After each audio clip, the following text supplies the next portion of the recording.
This is Megastar Magazine TV. Hello and welcome to Megastar Magazine TV. My name is Monique Ibe. In the news, President Bola Tinubu is set to embark on a 2-day state visit to the United Kingdom on March 18th, Buckingham Palace has announced. In a statement on Saturday, the Royal Communications team said Tinubu's trip is at the behest of King Charles.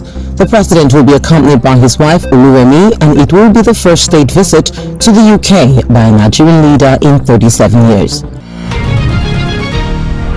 Senior Special Assistant to President Bola Tinubu on Protocol, Issa Niniola, has said the federal government is not sleeping over the spate of insecurity in the country.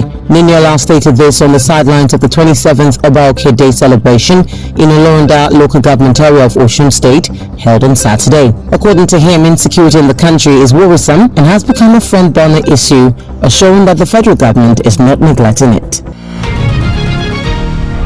Presidential candidate of the Labour Party, Mr. Peter Obi, lamented that Nigeria has become one of the hungriest and most insecure countries in the world. Obi stated this at Asaba, Delta State during the official declaration and integration of the State Obedient Movement into the African Democratic Congress (ADC). He stressed the need for Nigerians to work together as a united family and rescue the country from bad governance in the 2027 general elections.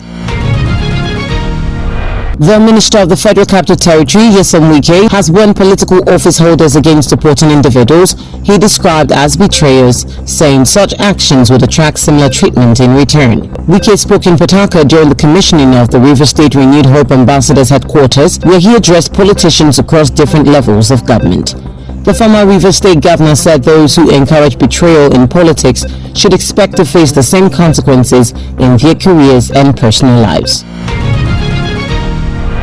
The indigenous people of Biafra, IPOB, has announced the permanent cancellation of the Monday sit-at-home directive across the southeast, effective Monday, February 9th, 2026. The directive comes directly from IPOB leader Nnamdi Kanu, who emphasized that the people should return to schools, workplaces and markets without fear or intimidation. The announcement marks a significant shift in IPOB's directives, ending a long-standing weekly shutdown that has impacted economic and social activities in the region. President Donald Trump acknowledged the presence of Nigeria's First Lady, Senator Remi Tinubu, as he spoke at the National Prayer Breakfast in Washington, D.C., highlighting her faith leadership and role in religious life. The annual event, attended by members of the U.S. Congress, religious leaders, and international guests, featured Trump recognizing Tinubu in the audience as he addressed attendees on matters of faith and global religious freedom. The remarks came amid continued international tension on Nigeria's security situation following recent claims by Trump and some U.S. lawmakers that Christians in Nigeria face widespread violence. A suicide bomber killed dozens of people and injured more than 160 during Friday prayers at a Shiite Muslim mosque in Pakistan. ISIS, which refers to itself as the Islamic State group, claimed responsibility for the attack and included the name and picture of the alleged bomber. The death toll stood at 32 and the deadliest attack in the country since January 2023, when a blast at a mosque in the northwestern city of Peshawar killed more than 100 people. Arsenal legend Ian Wright has criticized former Manchester United manager Ruben Amorim for how he handled midfielder Kobe Mainoo. He said their recent games, which Michael Carrick was in charge of, embarrassed the Portuguese manager. The Red Devils defeated Tottenham Hotspur 2-0 at Old Trafford in the Premier League on Saturday, and Mainoo started again for the fourth time in a row and played well.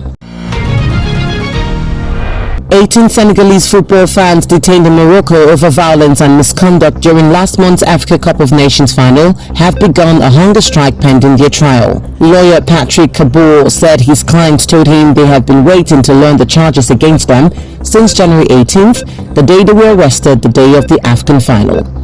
Minutes before the end of last month's match, some Senegalese supporters attempted to storm the pitch, while Senegal's players halted the game for nearly 20 minutes to protest the late penalty awarded to Morocco. Global music star Innocent Adibia, popularly known as Two-Face, had described Burna Boy as the leading Afrobeat artist, saying he currently operates on a different music level compared to peers like Davido and Wizkid. Two-Face said he appreciates the work of all major Afrobeat artists but placed Burna Boy at the top of the current scene. Two-Face clarified that his ranking reflects his perspective on the global music landscape rather than personal achievement or rivalries. Actress and filmmaker Faithia Balogun has criticized the blogger for spreading false claims about a supposed rift between her and fellow actress Funke Akindele. The controversy began after Faithia marked her birthday on February 5th when Funke sent her a warm message. Faithia has since dismissed the claims, insisting there is no bad blood between them and accusing bloggers of creating unnecessary drama and false narratives online. That has been the news. For more information, follow our social media platforms showing on your screen.